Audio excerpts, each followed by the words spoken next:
This is a little talk today on the paranormal, as they call it. As a child growing up in New Brunswick, we had a lot of superstitions. And of course the belief in ghosts was rampant, in spirits and evil and good and so on. And I think sometimes the parents told this to the children to keep them under control or scared the wits out of them. However, as I grew up, I forgot about all these things. And, you know, when you grow older, you think about other things. However, I always was sort of interested in stories about ghosts. To me, they're mysteries and they're great entertainment and so on. So I sort of enjoyed them and tried to solve the mystery. And there's a lot of stuff in history that they say is true, but you know, we don't really know. Sometimes it's been proven, perhaps, and well enough too. But do we really believe in ghosts? And a lot of people do. It's amazing how many people do, and there are a lot of people who don't. To make this a little more of what I intend to talk about here is that, having forgotten about believing in ghosts and all the superstitions of my childhood, I had bought my own home in a nice valley in British Columbia. And the first couple of nights living, spending the nights in my home, I was very comfortable and happy. Then about a week later, after I had moved in, I woke up in the middle of the night, and there, meeting my vision, was standing in my bedroom a beautiful young native girl. Now, why a girl, I don't know, but some people, when I tell them this, say, well, why wasn't it a guy? No, it was a beautiful young native girl. And I sat up in bed and sort of said, what on earth are you doing in here? I thought that someone had broken in. This was a town at the time. That was a small town and quiet, but there was, you know, native people around, and not saying that they would break into my home, but anyway, there was really no problems like that. But I thought at the moment that when I saw her, that she had broken into my home, or I had left the door locked or something like that, but I knew I hadn't. And I was awake. I know that for sure. I was awake. As I sat up in bed, I looked at her, and she didn't answer me. She was just standing there. Now, she had her hair in long braids, and she had a sort of a vest on that was like leather, and definitely a leather skirt. And as I examined her, she definitely was wearing types of moccasins that the native women usually wore a long way back when. And I said, who are you? What do you want? I'm going to call the police, and things like that. And she didn't move. She didn't answer me. She didn't look at me. She was just standing there. And I rubbed my eyes and turned away and looked back, and she was still there. And I started to get scared. And I said, hey, come on. Who are you? And I couldn't very well get up and come out to the phone because I would have to pass in front of her. And I figured I would better stay where I was, which was in bed. And so then I again turned away and looked back, and she was gone. And I thought, oh, I wonder what happened. You know, then rubbed my eyes and turned on the light. There's nobody around. And I looked at the time, and it was going on 2 o'clock in the morning. So I thought, well, I got up and I checked out my residence. Everywhere, even under the couch, under the beds, everywhere, in clothes closets, wherever anybody could be hiding, and there was nobody. There was nobody at all.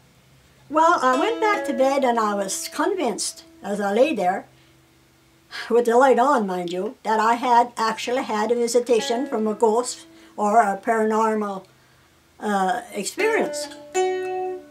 But I was not satisfied with that, because I, in my heart, didn't really believe in ghosts, and anymore, that is.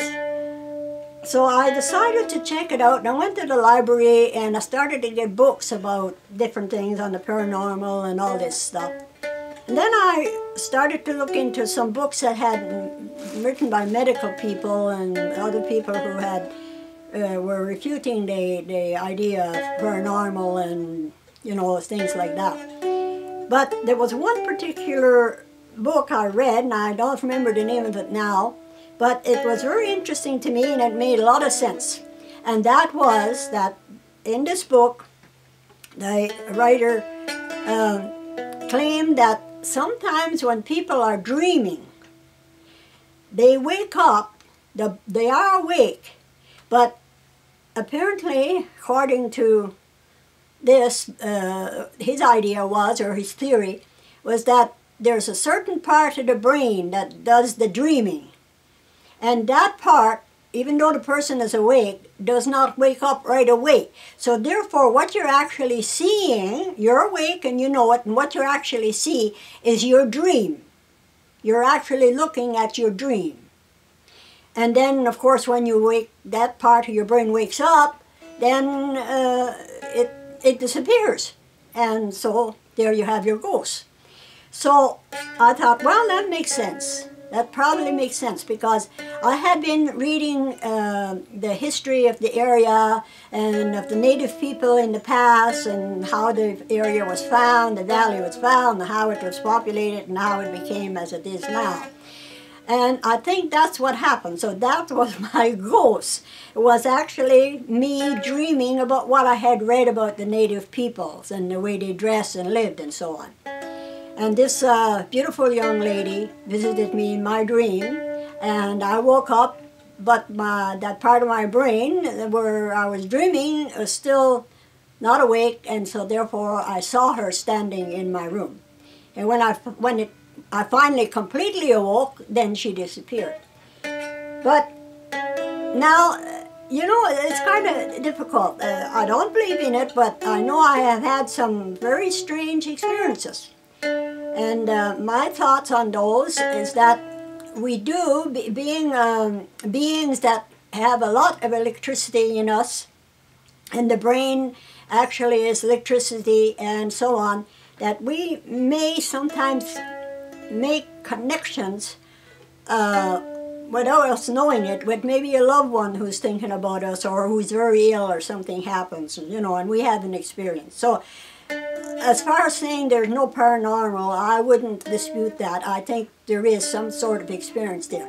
But definitely, ghosts is coming to haunt you like that would be kind of like, for me, difficult to believe, since I've had that experience.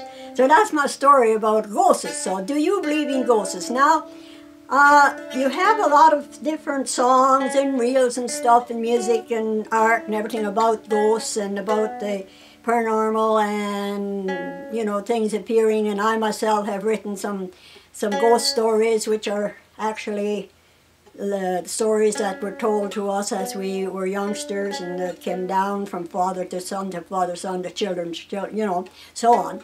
And but there's in the songs, and there's a song that I play, and I don't know where it came from, but I'm going to play it here. And ever who watch this, I hope you would, if you know the name of this piece, and if you know the story and how I could find this piece, I would greatly appreciate it if you would share that with me on my channel.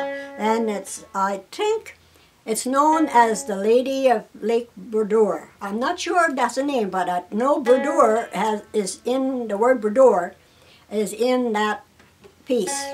I've heard it somewhere, and I definitely have picked it up. So I'll play a bit of it here.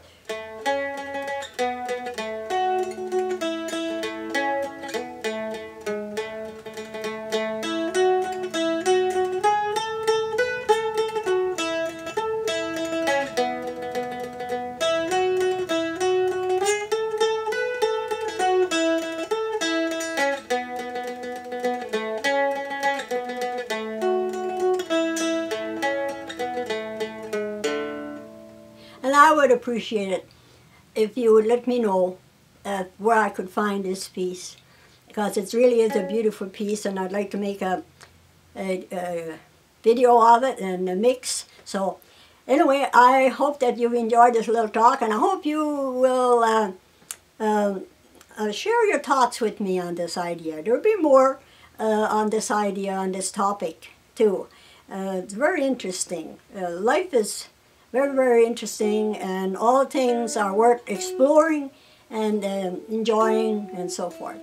Take care, have a nice weekend, and bye-bye for now.